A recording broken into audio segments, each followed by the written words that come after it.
Muy buenas tardes, bienvenidos al segundo panel de discusión organizado por la editorial Tanto Monta especialmente para nuestra red. Tenemos hoy día dos grandes invitados. Me acompaña aquí a mi derecha Felipe Schwember. Él es académico e investigador de FARO, Núcleo de Humanidades y Ciencias Sociales de la UDD. Es licenciado en Derecho y en Filosofía y es doctor en Filosofía de la Universidad de Navarra. Y a mi izquierda está Claudio Alvarado. Él es director del IES, que es el Instituto de Estudios de la Sociedad. Es abogado y magíster en Derecho Constitucional de la Universidad Católica y, si no me equivoco, está cursando un doctorado en la Universidad de los Andes en Filosofía. Exactamente. Bueno, muy brevemente, para darle un contexto a nuestros auditores, la idea es que tengamos una conversación sobre la derecha chilena. Aquí, para los que no conocen a nuestros invitados, tenemos representantes de distintas facciones de la derecha. Aquí voy a citar a Felipe mismo, que él ha dicho que soy de derecha porque soy liberal y en la medida en que lo soy, y soy de derecha única y exclusivamente por la reivindicación al mercado como instancia de progreso personal y social. Por otro lado tenemos a Claudio. Después ustedes se podrán desmarcar de lo que yo estoy diciendo. Sí, solo como introducción. Discutir, retractarse. Claudio representa una derecha que se le ha dado muchos nombres, quizás, ¿cierto? La derecha social cristiana, derecha social o centro derecha, etc. Entonces, para empezar a ilustrar quizás estas diferencias, me gustaría preguntarles quiénes son para ustedes algunos dos o tres referentes, ya sea políticos o intelectuales, puede ser actuales o que ya no estén vivos, de lo que creen ustedes que debiera representar actualmente la derecha en Chile. Partimos esta pregunta contigo, Felipe. Bueno, quizás que podría comenzar. Bueno, muchas gracias por la invitación a Tanto Monta. Estoy muy contento de estar aquí y felicitaciones por esta iniciativa. Gracias. Y por la iniciativa editorial en general, ¿cierto? Bueno, quisiera comenzar quizás contextualizando un poco esa frase que tú citaste, o explicándola, mejor dicho, porque puede sonar quizás un tanto extraña, quizás para el auditor. Y claro, lo que yo estoy pensando ahí es que, como alguien que se identifica con el liberalismo, muchas veces me preguntan o surgen las discusiones de razón, bueno, pero ¿por qué tú eres de derecha o por qué tú dices que eres de derecha cuando en realidad como liberal hay, digamos así, cierta agenda que impulsa más la izquierda y no la derecha, que sería como tu sector, ¿no? Estoy pensando en cuestiones como, por ejemplo, el matrimonio igualitario, por poner un ejemplo, ¿cierto? El divorcio, cosas por el estilo. Y yo diría que esa es como la objeción que me hacen y frente a eso yo diría, bueno, sí es cierto, si fuera por esos temas yo debería situarme como el de izquierda, pero hay dos cosas, digamos, y probablemente a esta altura con todo lo que ha pasado desde ese momento hasta ahora hay muchas más. Pero una es, primero, que digamos así, uno cuando trata de situar su domicilio político, supongo que los demás lo hacen igual como lo hice yo, ¿cierto? Busca establecer ciertas prioridades. Y en mi caso la prioridad es, digamos así, la democracia representativa, el Estado de Derecho, ¿cierto? Y el modelo económico. Y aprovecho para agregar el Estado de Derecho y la democracia representativa a propósito de lo que ha sucedido desde el 2019 a la fecha, ¿cierto? Sobre todo, por ejemplo, con el espectáculo en realidad que nos dio la convención, ¿cierto? Con esa propuesta de democracia asamblearia, agonística, etc. Entonces, eso sería como una manera de situar un poco mi propia declaración, digamos, y quizás de actualizarla. ¿Que fue antes del 2019? Fue después, pero fue muy encima, porque eso fue un encuentro en el CEP, o sea, un seminario del CEP, y esto fue en 2020, antes de la convención, y qué sé yo. Referentes intelectuales de derecha, nacionales. Sí, intelectuales o derechamente políticos. Vale. O ambas. Bueno, a ver, a mí en términos generales, bueno, yo tengo una identificación o coincidimos en muchos puntos, por ejemplo con Valentina Verbal, que es una gran amiga también, con quien también tenemos un proyecto editorial. Arturo Fontaine, por ejemplo, es Perfecto. Un intelectual público, digamos así, con el que tiendo a coincidir también bastante, muchísimo. En términos políticos es más difícil. Yo siempre me sentí más cercano a Evópoli. Nunca he militado en Evópoli, pero me sentí cercano porque entendía que ese era un proyecto que intentaba ser o que intenta ser de derecha liberal. ¿Te puedo interrumpir ahí un poco? Sí. Porque Evópolis surge precisamente como por una orfandad que había en la derecha liberal. Entonces, antes de eso, ¿cómo te situabas tú en la derecha? Un poco a tientas, digamos. Yeah. Ahora, claro, yo retrospectivamente, digamos, yo me identifico, si tú quieres, con, esto va a sonar, quizás auditores que rasgarán vestiduras, pero con el proyecto de los Chicago Boys. Yo he dicho en alguna columna, y lo puedo repetir aquí públicamente, a mí me parece que el neoliberalismo ha sido la mejor política pública que ha tenido Chile en su historia. Entonces, claro, ahora ese proyecto es una política pública, en realidad, un conjunto de políticas públicas, no es, si uno quiere, una visión global, o no es al menos una visión global tan articulada, eso podría discutirse, pero yo diría que por ahí en general van mis identificaciones o mis simpatías políticas. Perfecto, muchas gracias. Claudio, también puedes aclarar en la introducción que hice de tu línea política. Perfecto, yo también me sumo a Felipe, ¿cierto? Parto por agradecer la invitación a tanto Monta, a ti Rosario, por el proyecto que tienen ustedes, que me merece las más sinceras felicitaciones. Me parece un gran aporte. Y entrando directamente en materia, a ver, efectivamente el tema de las identificaciones o etiquetas políticas siempre es jabonoso. Ahora yo tampoco tengo ningún problema en particular con estas calificaciones del tipo socialcristianismo, incluso según cómo se entienda, derecha más conservadora, o sea, según cómo lo definamos, yo efectivamente me puedo sentir bastante cómodo bajo esos rótulos, entendiendo siempre que en el contexto que vivimos esas miradas no excluyen en ningún caso rescatar aspectos positivos del orden liberal, cuestión que, al igual que Felipe, me parece que ha cobrado especial importancia después de lo que hemos vivido en el último tiempo en el país. De hecho, en la intervención inicial de Felipe afloran al mismo tiempo algunas diferencias, las cuales seguramente después vamos a ahondar, pero también muchos puntos de encuentro. Con Felipe, creo no exagerar al decir que ambos fuimos furiosos rechacistas, furiosos no por falta de razones, pero sí por el entusiasmo con el que nos alejamos del proyecto de la fallida convención. Y claro, eso tiene que ver con ser capaces de entender que el Estado tiene un rol importante pero limitado, con la importancia del Estado de Derecho, con una determinada manera de entender la democracia que es muy distinta a la lógica asamblearia o asambleísta, como le queramos decir, con el valor que tiene la sociedad civil organizada y también los instrumentos de mercado. O sea, en todo eso afloran puntos de encuentro entre las derechas que efectivamente me parece que hoy día, después de lo que pasó el 2019, pero sobre todo con lo que fue el proyecto de la convención, quedan aún más claros, digamos, dónde están los aliados políticos y dónde los adversarios. Y respecto a los referentes, dado el lugar en el que yo me sitúo, ¿cierto? Esta confluencia entre cierta mirada que podemos calificar social cristiano, inspiración cristiana, una determinada manera de entender el pensamiento conservador y reivindicarlo, una valoración de ciertas libertades propias de lo que se llama habitualmente el orden liberal. O sea, desde ese marco, yo tengo especial simpatía por figuras que no son particularmente reconocidas, digo, para las nuevas generaciones. El doctor Cruzcoque, Francisco Bulnes, Ricardo Rivadeneira, pensando en un periodo más cercano al retorno a la democracia. Ese tipo de liderazgos políticos a mí me identifican, o en ellos rescato aspectos valiosos. Y si en cambio hay que pensar en un punto de vista, una perspectiva más intelectual, ahí el nombre que a mí me parece más destacable y del cual creo que hoy día la derecha podría aprender mucho en cuestiones que se han vuelto políticamente relevantes, que siguen siéndolo hoy, es Gonzalo Vial. Que es muy...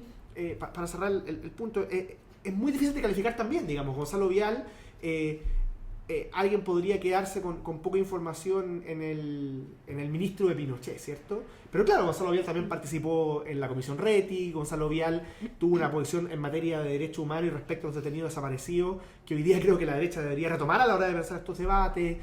Al mismo tiempo fue un intelectual de fuste en su disciplina. Entonces, claro, si tuviera que escoger un referente intelectual, creo que ahí hay un muy buen ejemplo para el mundo que a mí más me identifica. Y sobre Rivadeneira, ¿por qué lo consideras como una figura tan relevante? Un poco por lo mismo, porque desde la área política me parece que fue alguien que bueno, como buena parte de su generación le tocó vivir el quiebre de la democracia, después participar desde la lógica propia de esa centro derecha que renacía en la construcción o en la recuperación de lo que era la democracia desde ese lado. una aproximación en materia de derechos humanos también en ese entonces que no era necesariamente la mayoritaria en el sector político al que él pertenecía. O sea, creo que hay una manera de entender la política que no la agotaba su esfera económica y que respecto al eje autoritarismo-democracia tenía una mirada que no fue la que predominó en su minuto y que sin embargo me parece que a la larga fue lo que terminó haciendo la derecha, que si lo quisiéramos poner a modo de cuña, provocativa incluso si así se desea, una derecha que se fue progresivamente despinochetizando. Eso tenía elementos también dentro de una derecha política civil que hoy día no es muy recordada, digamos. Por eso menciono estos personajes. Perfecto.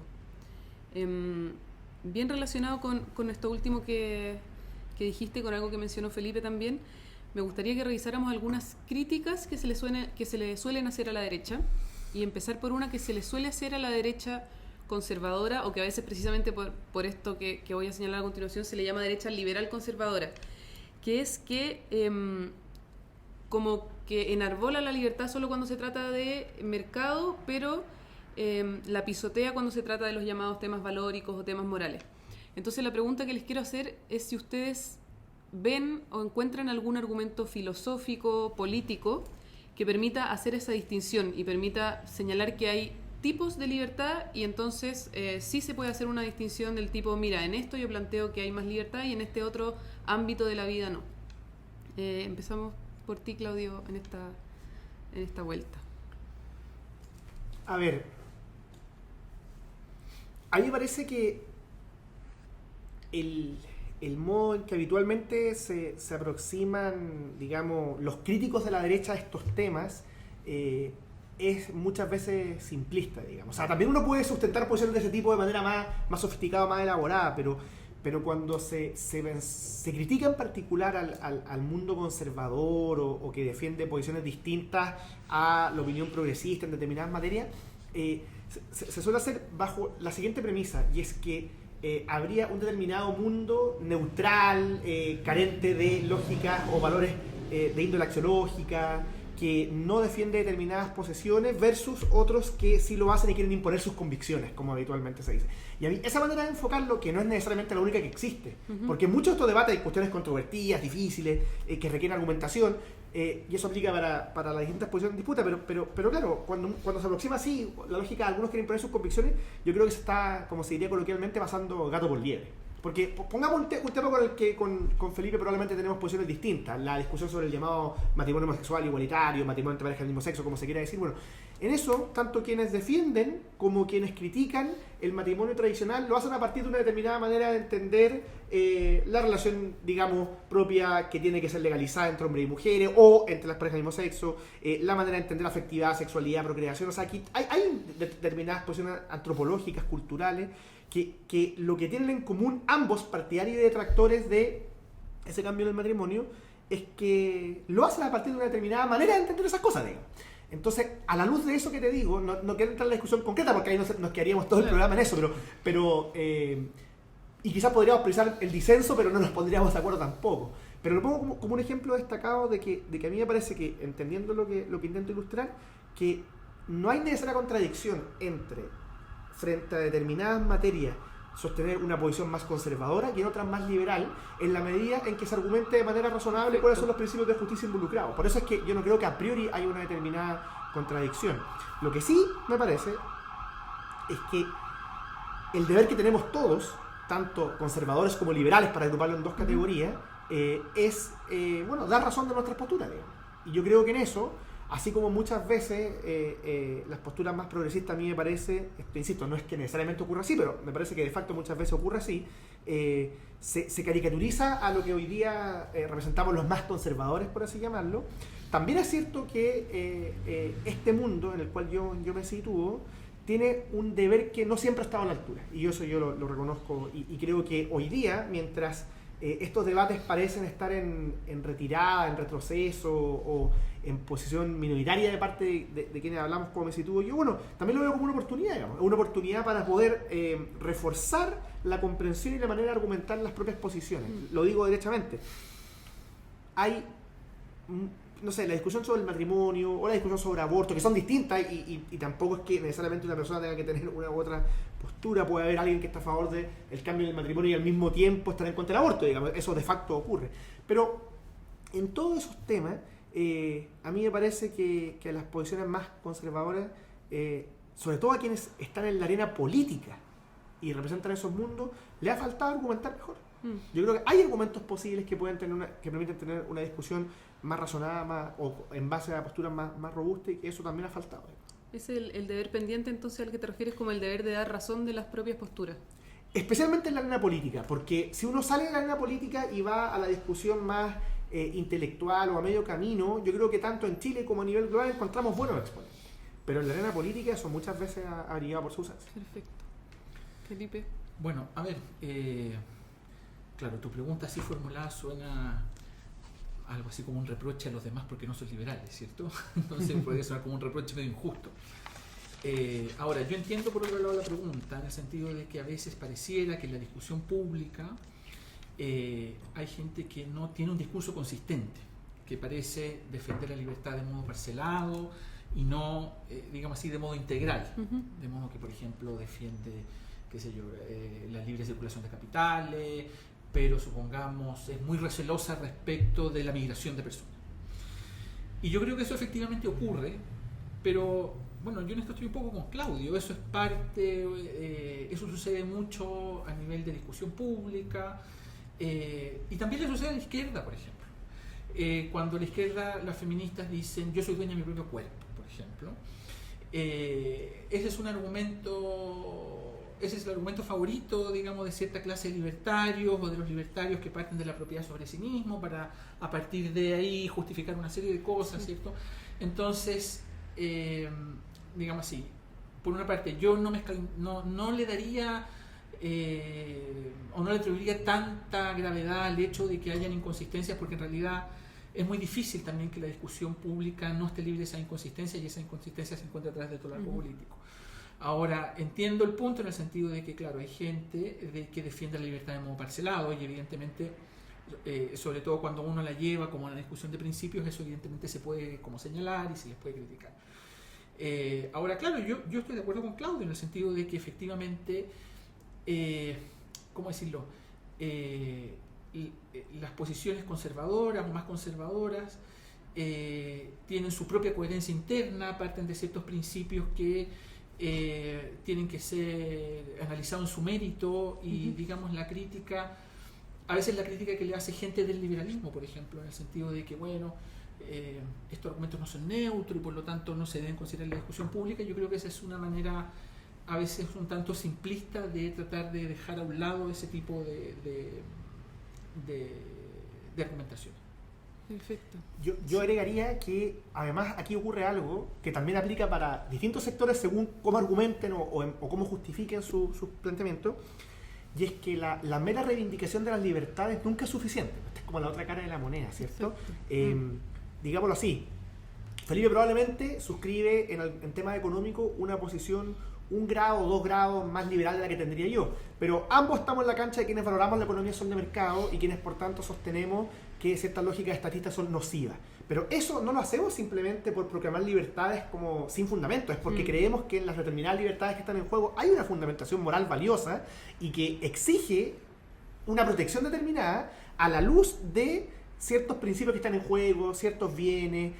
Aquí nadie es neutral y nadie es incapaz de fundamentar, y de hecho estamos todos llamados a hacerlo, y a mí me pasa que muchas veces en el debate público, insisto, no hay nadie exento de este peligro, ya sea de que se reivindiquen libertades o derechos, se disparan como cartas de triunfo, digamos, como si bastara con decir derecho A o libertad A para ganar la discusión, y la verdad es que eso no es así. De hecho eso eventualmente conduce a un diálogo de sordos, nuevamente asumiendo que eso tampoco implica negar el valor de determinadas libertades, pero hay que saber fundamental.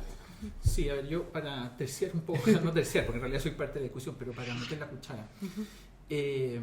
A ver, yo diría lo siguiente, porque, claro, a mí me interpela como liberal lo que dice ahora Claudio, ¿cierto? En el fondo el liberalismo es una doctrina política que sostiene que la libertad es el valor más importante de la vida política. Y los derechos que defiende, ¿cierto?, los defiende en la medida en que permiten la realización de esa libertad. Entonces yo entiendo que desde el punto de vista conservador a veces se ve esto como una suerte de reivindicación anclada en el egoísmo o anclada como una suerte de pretensión de neutralidad valórica que no es tal. Eso yo lo entiendo. Pero yo creo, y digamos así, y en buena medida comparto digamos así, sospecha ante ese tipo de argumentación. Porque yo creo que cuando uno defiende la libertad, uno tiene que tener en cuenta por qué, o por así decirlo, aclarar el siguiente punto: ¿por qué la libertad puede ser un fin del sistema político? Y yo creo que eso uno debería plantear en los siguientes términos. Bueno, esto Claudio ya lo escuchamos en un seminario en que estuvimos, ¿cierto? Pero uno tiene que pensar la libertad como un fin y como un medio al mismo tiempo. O como diría Aristóteles al principio de la ética Nicómaco, ¿cierto? Cuando habla de aquellas cosas que se quieren por sí mismo, pero también con vistas a otra cosa. Y yo creo que la libertad política es una de esas cosas que se quieren de esa manera. Porque evidentemente uno podría decir, bueno, ¿libertad para qué? ¿Cierto? Un conservador siempre se pregunta, bueno, ¿libertad para qué?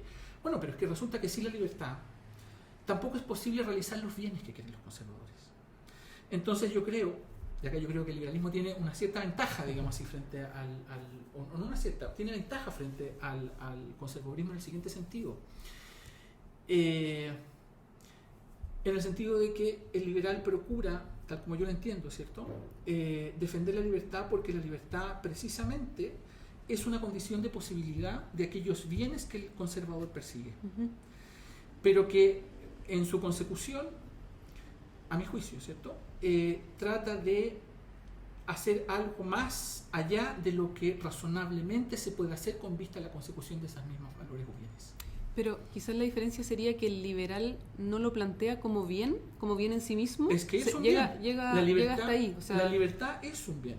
La libertad es un bien, pero a la pregunta de ¿para qué? No responde para este y este y este bien. No, puede que lo responda. El punto es que cuando digo que la libertad es al mismo tiempo un fin y un medio, quiero decir lo siguiente: se plantea en realidad como un fin y un medio a nivel político. Porque uno podría decir desde el punto de vista moral, uno podría decir, bueno, está muy claro cuáles son los fines, ¿cierto? Uno puede decir, bueno, los fines son las virtudes de Aristóteles. Yo con eso, por ejemplo, no tengo ninguna diferencia. O uno podría decir, o son las virtudes de las que habla Kant. Perfecto, yo no tengo ninguna diferencia. El punto es que la realización de esas virtudes no se puede conseguir mediante, digamos así, la institucionalidad política, las herramientas que ofrece el derecho, y digamos así, y ese tipo de cosas. Ahora, fíjate que yo... Entonces, en ese sentido, yo creo que es un error concebir el liberalismo como alguna forma de relativismo. O sea, de hecho, precisamente, yo soy liberal porque me interesa la realización de esos bienes. Lo que pasa es que esos bienes no pueden ser realizados si la gente no los persigue libremente. Y yo creo que un liberalismo, digamos, a la Kelsen, que es descansa en un relativismo moral, yo creo que es un liberalismo autorrefutatorio. Entonces yo creo que y acá para hacer una autocrítica, digamos así, como Claudio hizo la suya con los conservadores, yo diría, sí, los liberales en la discusión pública, o muchos de los liberales estamos al debe en el sentido de ofrecer la conexión que existe entre, digamos así, la vida buena y la importancia de la libertad para la realización de la vida buena. Uh-huh. Y cuál es el papel que la política juega en eso, que yo creo que es un papel muy acotado. Por eso yo creo que la política no es ni de lejos lo más importante en nuestra vida.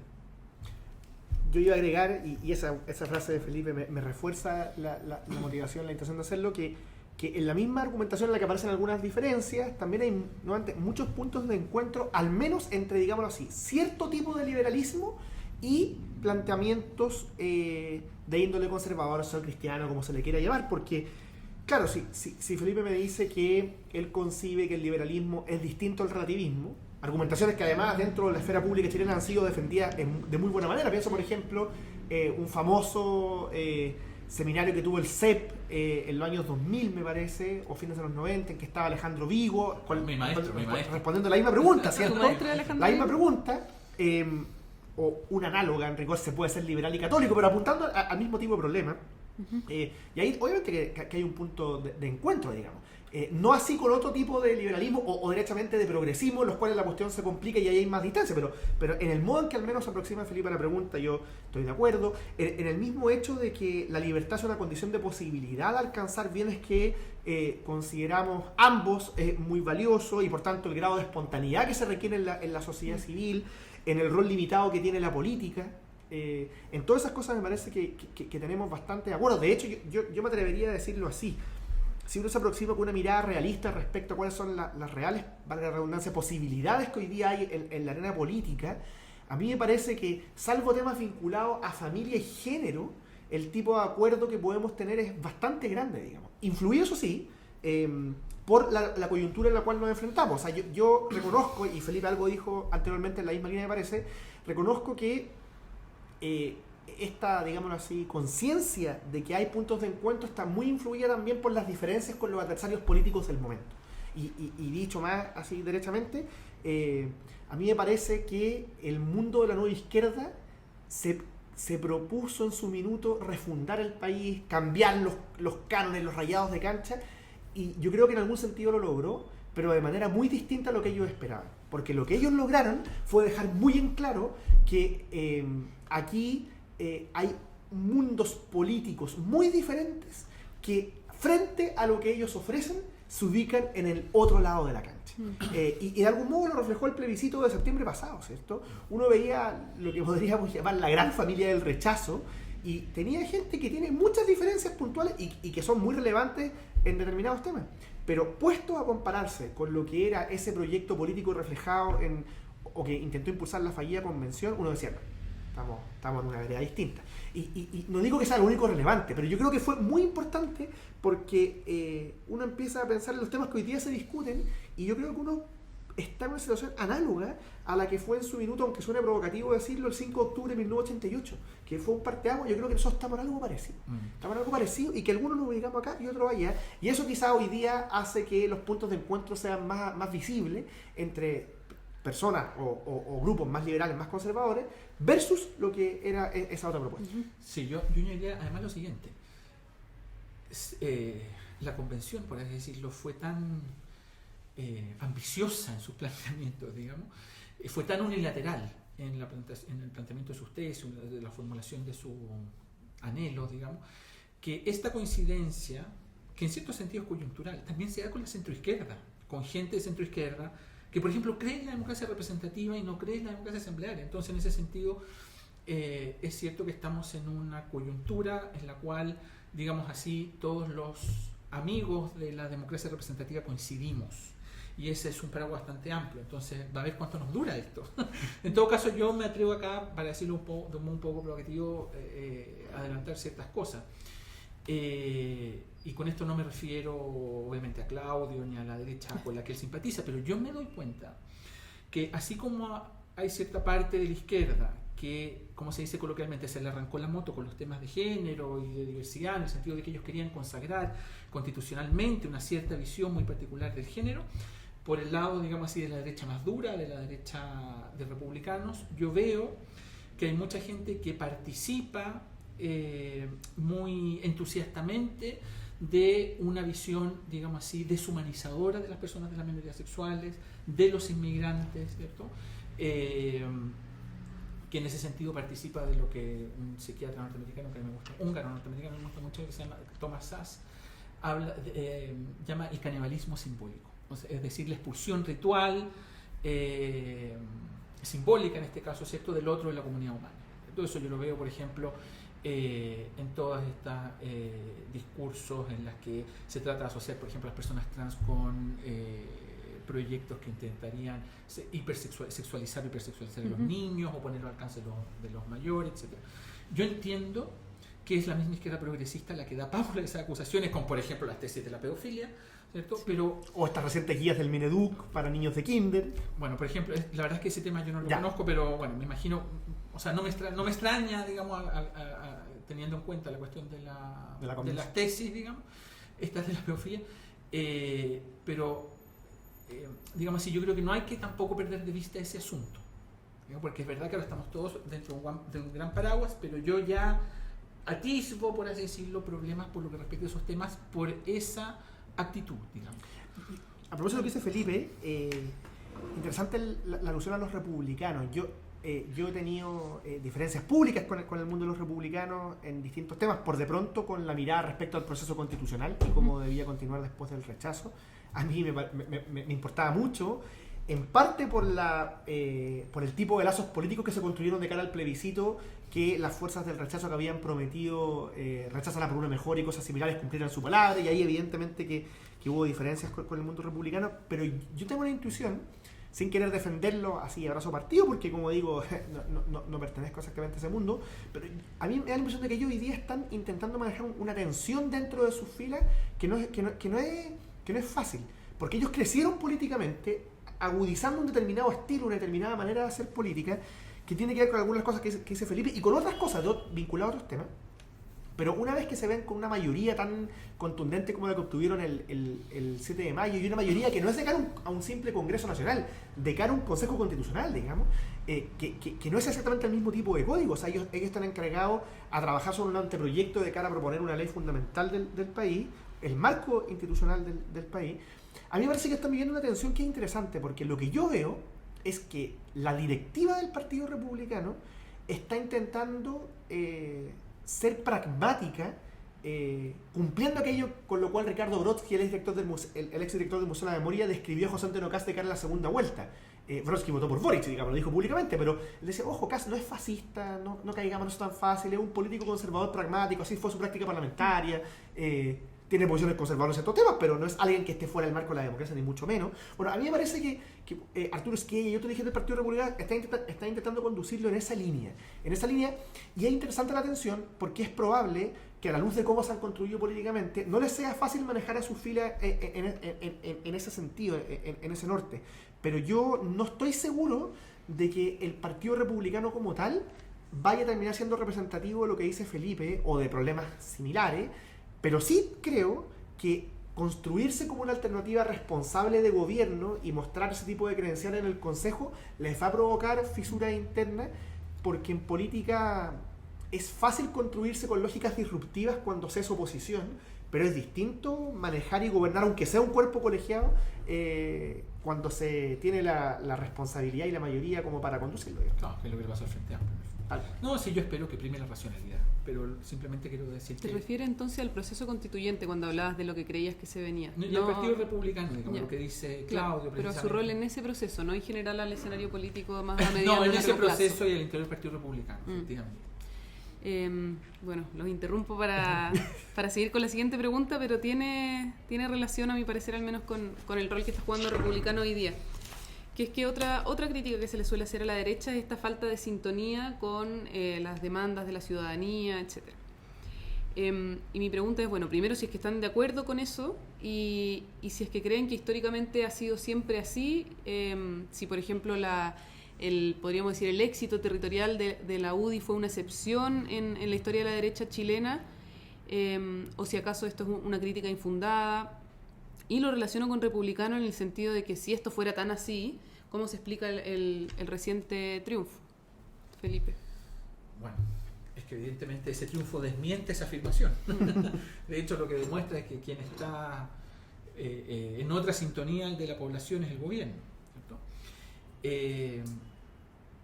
A ver, yo diría varias cosas. Obviamente eso también se explica porque la gente se encantó del octubrismo. Ahora digamos quienes están en el gobierno se asocian al octubrismo, a la validación de la violencia callejera como instrumento político, y la gente ya hace todo eso. Entonces evidentemente en este momento la gente sintoniza con esas cosas, quiere seguridad. Además, bueno, dado el deterioro de la situación económica y social, la gente ahora sintoniza con esas cosas. Entonces en ese sentido pero, y solo para agregarle más pelo a la sopa, pero entonces, ¿tú crees, y también para Claudio, crees que cambió el votante, por así decirlo, o que cambió el escenario político de una forma que republicano supo aprovechar bien? Yo estoy de acuerdo con Claudio. Yo creo que el estallido, después la convención y el resultado del 4 de septiembre es un parteaguas en la historia, cuyas consecuencias aún es muy pronto como para que las podamos advertir, digamos. Pero yo creo que el hecho de que el Frente Amplio, casi en su totalidad o en su totalidad, parte de la centroizquierda haya conectado la violencia octubrista, yo creo que eso cambió totalmente el eje. Yo creo que eso tiene es un hito, y yo creo que las derrotas que ha sufrido acá como consecuencia de eso la izquierda, particularmente el 4 de octubre, el 4 de septiembre pasado, son muy muy profundas, porque en el fondo la izquierda yo creo que se atribuía una suerte de representación por defecto del pueblo, y claro, históricamente había construido un relato según el cual si ese pueblo no los había escogido a ellos, no lo había podido escoger, y su proyecto político por lo tanto no se había podido sacar adelante, había sido siempre por las artimañas, las marrullerías de la derecha, los poderes fácticos, que la democracia había sido hasta el día de hoy un invento, una cuestión manejada por la oligarquía. Y digamos así, el hecho de que en septiembre del año pasado esa constitución, ese proyecto constitucional de la convención, con la representación corporativa que a ellos les gusta, digamos, no formal, no de la democracia representativa, sino con esa representación corporativa, ¿cierto? Y con ese proyecto que al final era descabellado, ¿cierto? Recibiera ese varapalo, yo creo que es un hito que, insisto, cuyo significado y consecuencia aún no alcanzamos a comprender. Y yo creo que ese es un hito muy grande. Es interesante lo que dice Felipe, porque primero vale la pena tomar conciencia del nivel de derrota, la profundidad de la derrota de la nueva izquierda, como se la ha llamado. Ellos lo tenían todo. Yo creo que esto hay que ponerlo en perspectiva. Uno se lo olvida a veces con la intensidad política de los últimos meses, se lo olvida que hace muy poco tiempo, 1 año y medio atrás, este mundo tenía una convención constitucional con mayorías que les eran afines o derechamente de ellos, avanzando en la dirección que ellos querían. Además, no tuvieron temor en revelar cuál era el tipo de visión de la economía, del sistema político. O sea, ellos avanzaban de manera bastante clara, y con un gobierno que asumía luego una votación para lo que eran los votantes de ese entonces monumental en la segunda vuelta, digamos. Entonces, ellos hace 1 año y medio querían tenerlo todo. Y resulta que estamos en la situación en la que hoy día nos encontramos a partir de una derrota en las urnas. Por eso es que hay gente de la propia izquierda que ha tenido la valentía, yo diría la honestidad intelectual, en reconocer que es la peor derrota de la izquierda en la historia. Una discusión interesante dentro de la izquierda después del plebiscito fue aquella que decía en relación con esto mismo. Gente que decía, esto es lo peor que le ha pasado a la izquierda después del golpe. Y otros le replicaban, no. Esto es peor. O sea, después del golpe, que todos decían, no, esto es peor que el golpe, porque esto fue en las urnas. Esto no fue una derrota militar, no fue una derrota respecto a la cual tú después vas a poder cuestionar la legitimidad, no. Esta fue una derrota en buena lid, democrática, en las urnas y con el pueblo. O sea, en todas las regiones del país, en todas las comunas salvo 8, en el campo y en la ciudad. Ese es el nivel de profundidad de la derrota, digo. Y esto es muy interesante porque uno podría preguntarse por qué se produjo esta derrota si parecían tenerlo todo. A mí me parece que a ellos les afectó mucho una mala lectura, o si se quiere de manera aún más provocativa, un desconocimiento del pueblo que tanto decían reivindicar. Porque si uno piensa lo que fue el estallido, simplificando las cosas, fue 2 cosas, valga la redundancia. Violencia, saqueo, vandalismo, destrucción, ejemplificado en el 18 de octubre y en la quema del metro como elemento principal. Pero también es verdad que hubo una dimensión pacífica de la protesta, ejemplificada su símbolo el 25 de octubre, ¿cierto?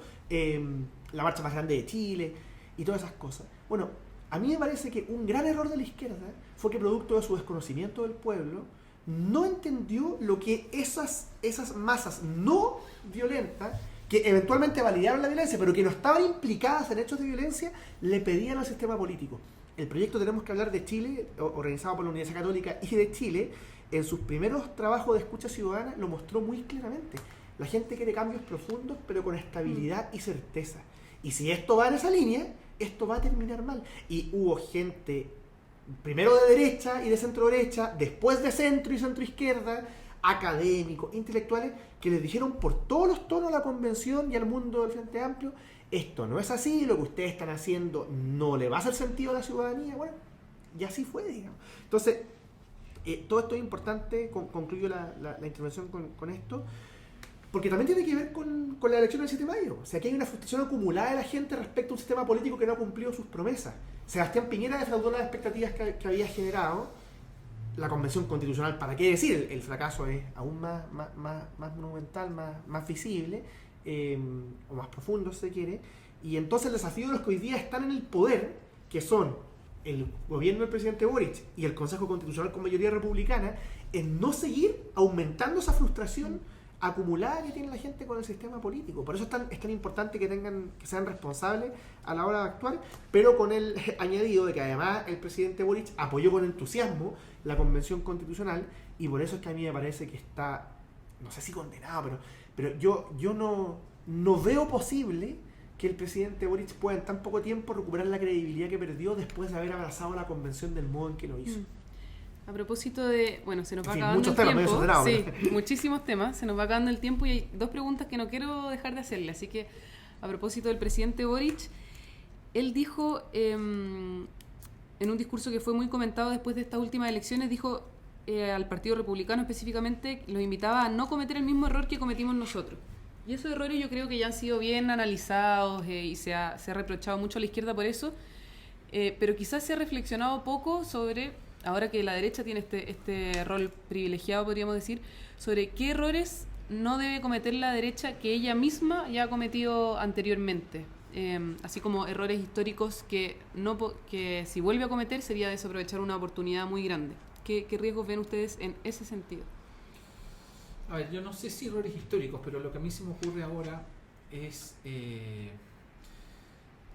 claro, que la derecha empezara a tratar de consagrar en el proyecto constitucional, pero me parece, pero no sé si yo va a pasar, visto las declaraciones de, por ejemplo, Luis Silva, pero por ejemplo tratara de, supongamos, prohibir constitucionalmente el aborto, cosas por el estilo, porque en el fondo, así como la mayoría que tuvo la convención fue pasajera, esta también puede perfectamente ser y va a ser de hecho una mayoría pasajera, va a también depender de cómo se comporte el Frente Amplio, pero a lo que quiero decir es que si empiezan a sacar una constitución, voy a extremar un poco las cosas, en la que se prohíbe el aborto, en que se privatiza el Ministerio de Obras Públicas, que eran más o menos ese tipo de cosas las que hacía la convención, pero para el otro lado, digamos. Claro, efectivamente ese proyecto va a fracasar. Yo creo que... yo creo que hay que... Esto va a ser que me estoy contradiciendo, pero eso es lo que dije antes, yo creo que hay que darle un voto de confianza al Partido Republicano, darle el beneficio de la duda en el siguiente sentido. Hay que darle el beneficio de la duda de que se van a comportar razonablemente y de que no se van a arrancar con los tarros con un proyecto que sea un proyecto, digamos, liberal, libertario, conservador, y que no vaya a interpretar al grueso de la ciudadanía. Y que la propuesta, se rechazara, sería a tu parecer, un fracaso de la derecha, porque hay algunos que han dicho que en cualquiera de los dos escenarios va a ser un fracaso para la izquierda. Yo creo que sí sería un fracaso de la derecha. Porque es cierto que ellos no quieren que haya una nueva constitución, o no querían que haya una nueva constitución, pero ahora ellos están embarcados en esta cuestión, no sacaron, la presencia que tienen no les va a permitir tener una participación meramente testimonial, son en gran medida responsables de este proceso. Yo creo que si esto sale mal sería un fracaso. A ver, haría el siguiente matiz. Es distinto que esto, si se rechaza el nuevo proyecto, es distinto que se rechace por mucho que se rechace por... Claro. Entonces, es más grave si se rechaza como se rechaza, por ejemplo, la convención, a que si pierde por poco, por un margen, no sé qué. Pero yo creo que lo ideal sería que cerráramos, aunque sea legalmente, porque probablemente desde un punto de vista político no lo vamos a cerrar, probablemente hay una parte de la izquierda que ya tiene una visión instrumental de la democracia, que tiene está embarcada en una revolución, cree todavía en la revolución, ha tenido una recaída, digamos, en los años 70, 60, entonces probablemente esto políticamente no se va a cerrar, pero que al menos, digamos así, legalmente se pueda cerrar de cara a la opinión pública. Yo creo que es importante que se cierre. Sí, los riesgos son los que bien señalaba Felipe, o sea, la llamada borrachera electoral, ¿cierto? Confundir esta mayoría electoral puntual con algo así como una adhesión total a la integridad, a la globalidad del proyecto político del Partido Republicano, de la derecha, y que eso llevara, ese es el segundo error posible, ¿cierto? Directamente vinculado con el anterior, que eso llevara a olvidar de que aquí no estamos en presencia de una discusión política ordinaria o de la generación o aprobación de un programa de gobierno, sino de la aprobación de una constitución, de un marco, digamos, institucional general para el país, que exige como decía el Consejo, la Comisión de Venecia, que fue tan citada por los críticos de la Convención, el más amplio consenso posible, un acuerdo políticamente transversal que haga viable ese marco constitucional, dado que se trata de una constitución no impuesta, sino que aprobada en democracia. Y caer en ese tipo de errores sería bien absurdo, a mi entender, porque estamos en presencia de una tremenda oportunidad. Desde el punto de vista técnico, el anteproyecto de la comisión experta que acaba de finalizar es un anteproyecto que en muchos problemas, no es que sea perfecto, como todo texto, y más aún si acordado tiene cosas mejorables, pero en problemas que hoy día son relevantes bajo el orden constitucional vigente, trae mejoras. La fragmentación política que tenemos en el Congreso, trae restricciones al recurso de protección que pueden eventualmente redundar en una limitación del activismo judicial en materia de prestaciones sociales. O sea, una tremenda oportunidad desde el punto de vista, digamos así, del funcionamiento del sistema, y también es una tremenda oportunidad política porque se da la gran paradoja de que los incentivos están puestos para que esta termine siendo, por decirlo de modo simpático o provocativo, que esta termine siendo la constitución de Boric y Kast al mismo tiempo. Porque el gobierno necesita estabilidad, o el rol en que está, el rol en que está el presidente Boric, digamos, y su equipo, le quedan 2 años, más de 2 años en el poder, y los republicanos, dada la mayoría que obtuvieron en la elección del 7 de mayo, inevitablemente van a ser responsables del éxito o del fracaso del proceso. Entonces, ellos quieren mostrar capacidad de gobernabilidad y ganar credibilidad de que pueden ser una alternativa de cara al ciclo político que viene.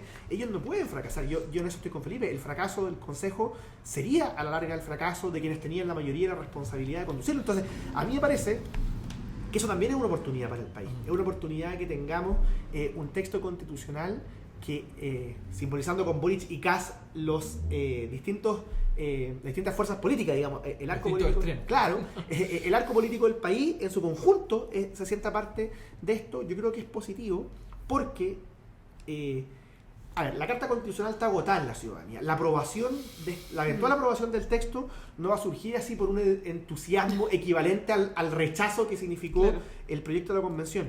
Pero lo que sí puede generar adhesión es la transversalidad. Cumplir una larga expectativa pendiente de la ciudadanía, que son acuerdos transversales que ayudan a enfrentar los problemas. Eso sí se puede alcanzar acá, la comisión experta lo mostró, y me parece que la responsabilidad del Consejo, sin renunciar a su legitimidad para mejorarlo, es no poner en riesgo ese acuerdo, que es lo que a la larga me parece a mí va a permitir la aprobación en diciembre, si es que llega. Estamos pasados en el tiempo, así que les iba a pedir que me recomendaran 3 libros cada uno, pero les voy a tener que pedir que me recomienden un libro cada uno que permita profundizar en alguna idea de la que hayamos hablado hoy día, o de estos, volviendo al inicio, de estos intelectuales o políticos que mencionaban al inicio, para nuestros auditores. A ver, yo por mi parte voy a recomendar 2 libros de la misma autora, de Nadia Urbinati. Un libro se llama La democracia representativa y el otro Yo, el pueblo. Perfecto. Que el primero es un análisis muy fino, muy inteligente y muy profundo de la democracia representativa, cómo funciona, en qué consiste, etc. Y el otro es un libro sobre el populismo, cómo ella interpreta el populismo, cómo el populismo desfigura, dice ella, la democracia liberal, y es un libro igual de inteligente que el anterior. La verdad es que Nadia Urbinati es una profesora italiana, cientista política italiana, que vive y trabaja en Estados Unidos, y cuyos libros son, la verdad, libros muy inteligentes. Los recomiendo a ojos cerrados. Buenísimo. Y también voy a recomendar 2 libros, ya que hablé al principio de Gonzalo Vial como un referente que ayudaría a pensar o repensar problemas relevantes del país y para la derecha, digamos. Voy a recomendar una selección de columnas de Gonzalo Vial que publicó Idea País hace algunos años, y voy a publicar un libro de Tanto Monta que recopila distintos artículos y ensayos de Gonzalo Vial, que lo estoy viendo ahí de hecho, y que me parece que es una muy buena puerta de entrada a un pensador que no es que vaya a dar todas las respuestas, pero insisto, en temas que son tanto del ADN del pensamiento de ese mundo, como en temas que le son incómodos, por ejemplo, la aproximación a la historia reciente, los derechos humanos. Creo que en Gonzalo Vial se encuentra una perspectiva muy, muy pertinente para eso, para pensar y repensar ese tipo de problemas y desafíos. Tenemos harto que leer entonces, 4 libros. Muchas gracias a los 2 por habernos acompañado hoy día. Gracias Felipe, gracias Claudio, y muchas gracias a nuestros auditores por la sintonía. Muchas gracias. Muchas gracias.